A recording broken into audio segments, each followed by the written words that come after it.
I give way to the honourable gentleman. There is no doubt that the Prime Minister has in many ways achieved substantial success for the economy. There is one statistic that I understand is not, however, challengeable, and that is that over her 11 years, the gap between the richest 10% and the poorest 10% in this country has widened substantially. That's right. How can she say at the end of her chapter of British politics that she can justify many people in a constituency such as mine being relatively much poorer off, much less well-housed, and much less well-provided than it was in 1979? Surely she accepts that is not a record that she or any Prime Minister can be proud of.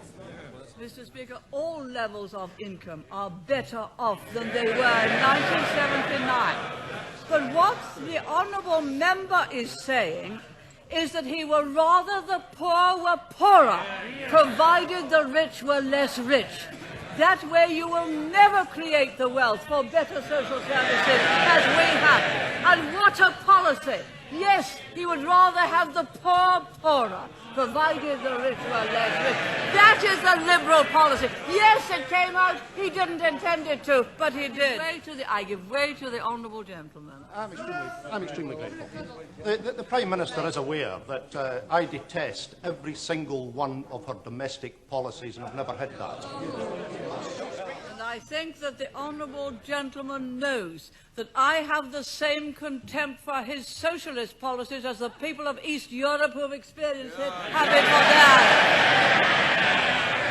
I think I must have hit the right nail on the head when I pointed out that the logic of those policies are they'd rather have the poor poorer. Once they start to talk about the gap, they'd rather the gap was that. Down here. That. Not that. But that. So long as the gap is smaller,